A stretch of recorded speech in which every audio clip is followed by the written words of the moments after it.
తెనాల్లో హ్యాపీనెస్ ప్రోగ్రాంపై అవగాహన సదస్సు శనివారం నిర్వహించనున్నారు. ఇందుకు సంబంధించినటువంటి వివరాలను నిర్వాహకులు తెలిపారు.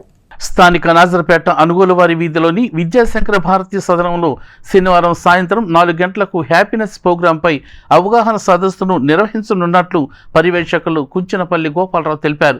శుక్రవారం నృసింహ సదన ప్రాంగణంలో ఏర్పాటు చేసిన విలేకరుల సమావేశంలో ఆయన మాట్లాడుతూ శ్రీ రవిశంకర్ గురూజీ శిష్యుడు దండు శ్రీనివాసరాజు సదస్సుకు ముఖ్య అతిథిగా విచ్చేస్తారని తెలిపారు.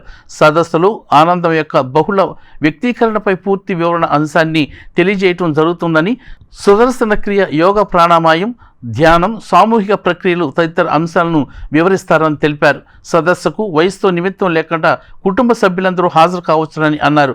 పట్టణం పరిసర గ్రామాల ప్రజలు పెద్ద సంఖ్యలో హాజరై కార్యక్రమాన్ని జయప్రదం చేయాలని కోరారు.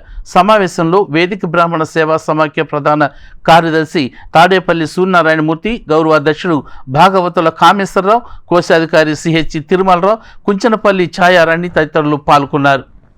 పరమపూజ్య శ్రీ శ్రీ రవిశంకర్ గురూజీ గారు స్థాపించి 180 దేశాల్లో విస్తరించిన ఈ ఆర్ట్ ఆఫ్ లివింగ్ ప్రోగ్రాంలో వారి శిష్యులైన దండు శ్రీనివాసరాజు గారిచే రేపు సాయంత్రం అనగా శనివారం సాయంత్రం 4 గంటలకు శ్రీ సంకావారి కొట్ల బజార్లో ఈ విద్యా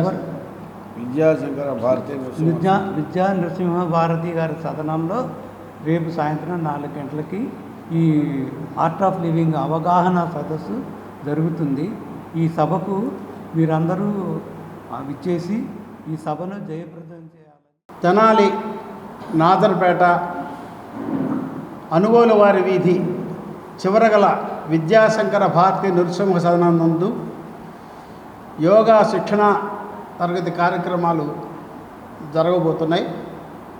దీనికి మూల పురుషులైన రవిశంకర్ గారి ఆధ్వర్యంలో, వారి ఆలోచనతో ఎక్కువ మంది యోగా శిక్షణ తీసుకోవడం కోసం విజయవాడ వాస్తవ్యులు దంటు శ్రీనివాసరాజు గారితో అవగాహన సదస్సు 24వ తారీఖు శనివారం సాయంత్రం 4 గంటలకి జరుగుతుంది.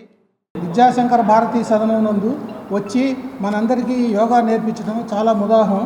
అందరూ వచ్చి ఈ కార్యక్రమం సద్వినియోగం చేసుకొని ఆనందము, ఆరోగ్యము, తర్వాత మెడిటేషను ఎట్లా చేయాలి అని చెప్పి మానసిక ప్రశాంతత కోసం నేర్చుకోవాల్సిందిగా